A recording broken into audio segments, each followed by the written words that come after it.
ನಮಸ್ಕಾರ ರೀ. ನಮ್ಮ ಉತ್ತರ ಕರ್ನಾಟಕ ನೋಡ್ರಿ, ಉತ್ತರ ಕರ್ನಾಟಕ ಶೈಲಿ ಮೀನು ಸಾಂಬಾರು ಮಾಡತ್ತೇವೆ ನೋಡ್ರಿ. ಮೀನು ಸಾಂಬಾರು ಹೆಂಗೆ ಮಾಡ ಅಂತ ನೋಡ್ರಿ.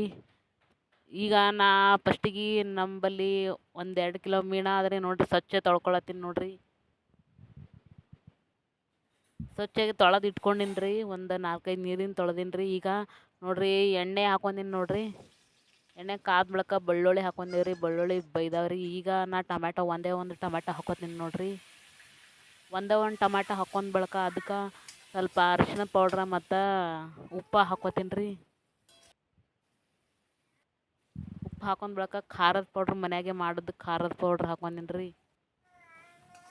ಈಗೆಲ್ಲ ಸರಿಯಾಗಿ ಮಿಕ್ಸ್ ಮಾಡ್ಕೊಳತ್ತೀನಿ ರೀ. ಈಗ 2-3 ಗ್ಲಾಸ್ ನೀರು ಹಾಕೊಂದಿನಿ ನೋಡ್ರಿ. ನೀರು ಹಾಕೊಂಡ್ ಬಳಿಕ ನೀರು ಸ್ವಲ್ಪ ಕಾಯ್ದ ಬಳಿಕ ಈಗ ಎಲ್ಲ ಮೀನದ ಪೀಸ್ ಬಿಡತ್ತೀನಿ ನೋಡ್ರಿ.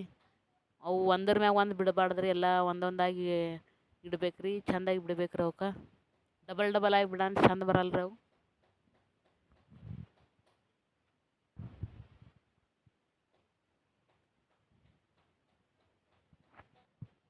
ಹಿಂಗೆ ನೀವು ಒಮ್ಮೆ ಮಾಡಿರಿ. ನಮ್ಮ ಚಾನಲ್ಗೆ ಸಬ್ಸ್ಕ್ರೈಬ್ ಮಾಡಿರಿ. ನಮ್ಮ ಚಾನಲ್ಗೆ ಯಾರು ಮಾಡಿಲ್ಲ ಅವ್ರು ಸಬ್ಸ್ಕ್ರೈಬ್ ಮಾಡಿರಿ ನೋಡ್ರಿ. ಮೀನು ಸಾಂಬಾರು ನೀವು ಹಿಂಗೆ ಮಾಡಿ ಹೇಳ್ರಿ ನಮ್ಮ ಕಮೆಂಟ್ ಬಾಕ್ಸ್ನಾಗ. ನೋಡ್ರಿ, ನಮ್ಮ ಚಾನಲ್ಗೆ ಯೂಟ್ಯೂಬ್ ಚಾನಲ್ಗೆ ಯಾರು ಸಬ್ಸ್ಕ್ರೈಬ್ ಮಾಡಿಲ್ಲ ಅವ್ರು ಮಾಡಿರಿ. ಫೇಸ್ಬುಕ್ನಾಗ ನೋಡಿದ್ರು, ಯೂಟ್ಯೂಬ್ದಾಗ ನೋಡಿದ್ರೆ ಸಬ್ಸ್ಕ್ರೈಬ್ ಮಾಡಿರಿ.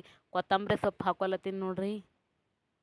ಇನ್ನೊಮ್ಮೆ ಮೀನದ ಹಿಂಗೆ ಸಾಂಬಾರು ಯಾವಾರ ನೋಡ್ಬೇಕಂದ್ರೂ ನಮ್ಮ ಚಾನಲ್ಗೆ ಸಬ್ಸ್ಕ್ರೈಬ್ ಮಾಡಿರಿ. ಅದು ನಿಮ್ಗೆ ಚಂದ ಅನಿಸ್ಲಿ ಬಿಡಲಿ ಸ್ವಲ್ಪ ಲೈಕ್ ಮಾಡಿರಿ, ಇಲ್ಲಾಂದ್ರೆ ಚಾನಲ್ಗೆ ಸಬ್ಸ್ಕ್ರೈಬ್ ಮಾಡಿರಿ. ಈಗ ನೋಡ್ರಿ, ಉಗ ಬರತನ ಕುದಿಸ್ಕ ಬಿಟ್ಟು ಬಿಡ್ಬೇಕು ರೀ. ಈಗ ಅರ್ಧ ಬೈದದ ನೋಡ್ರಿ ಇದು.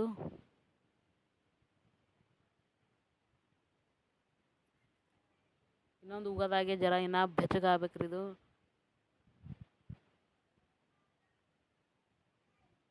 ಹಿಂಗೆ ಎಣ್ಣೆ ಬರ್ಬೇಕು ರೀ. ಕ್ಲಿಯರಾಗಿ ಕಾಣಿಸ್ಬೇಕು ರೀ.